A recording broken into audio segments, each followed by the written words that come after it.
میں نے نہ تو انہیں آسمانوں اور زمین کی تخلیق پر معاونت یا گواہی کے لیے بلایا تھا، اور نہ خود ان کی اپنی تخلیق کے وقت، اور نہ ہی میں ایسا تھا کہ گمراہ کرنے والوں کو اپنا دست و بازو بناتا۔ اور اس دن کو یاد کرو جب اللہ فرمائے گا، انہیں پکارو جنہیں تم میرے شریک گمان کرتے تھے، سو وہ انہیں بلائیں گے مگر وہ انہیں کوئی جواب نہ دیں گے،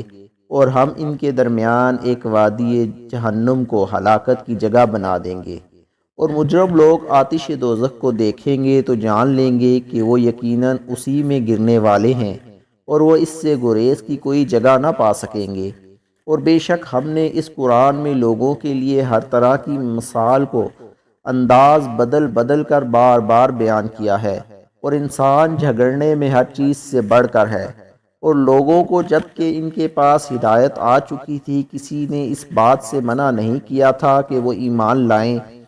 اور اپنے رب سے مغفرت طلب کریں، سوائے اس انتظار کے کہ انہیں اگلے لوگوں کا طریقہ ہلاکت پیش آئے یا عذاب ان کے سامنے آ جائے۔ اور ہم رسولوں کو نہیں بھیجا کرتے مگر لوگوں کو خوشخبری سنانے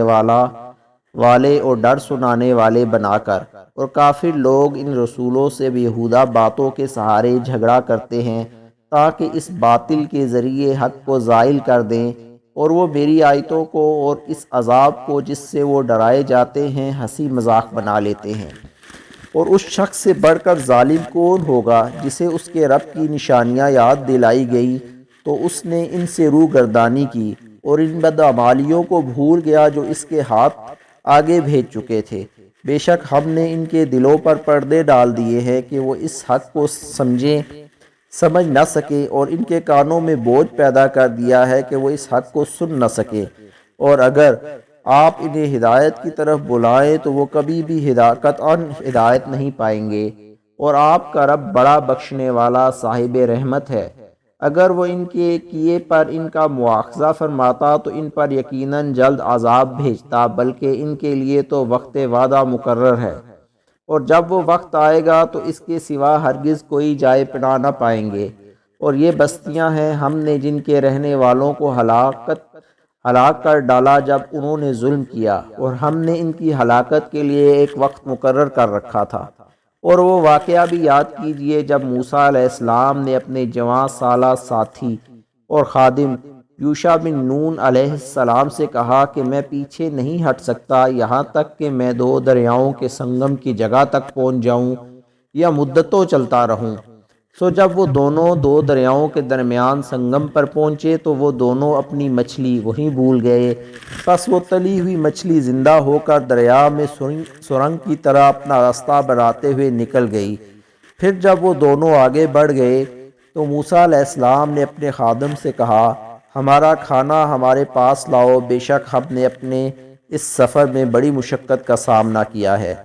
خادم نے کہا، کیا آپ نے دیکھا جب ہم نے پتھر کے پاس آرام کیا تھا تو میں وہاں مچھلی بھول گیا تھا، اور مجھے یہ کسی نے نہیں بلایا سوائے شیطان کے کہ میں آپ سے اس کا ذکر کروں، اور اس مچھلی نے تو زندہ ہو کر دریا میں عجیب طریقہ سے اپنا راستہ بنا لیا تھا اور وہ غائب ہو گئی تھی۔ موسیٰ علیہ السلام نے کہا، یہی وہ مقام ہے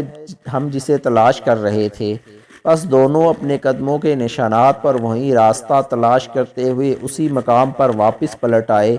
تو دونوں نے وہاں ہمارے بندوں میں سے ایک خاص بندے خضر علیہ السلام کو پا لیا، جسے ہم نے اپنی بارگاہ سے خصوصی رحمت عطا کی تھی، اور ہم نے اسے علم لدنی یعنی اسرار و معرفت کا الہامی علم سکھایا تھا۔ اور اس سے موسیٰ علیہ السلام نے کہا، کیا میں آپ کے ساتھ اس شرط پر رہ سکتا ہوں کہ آپ مجھے بھی اس علم میں سے کچھ سکھائیں گے جو آپ کو بغرض ارشاد سکھایا گیا ہے؟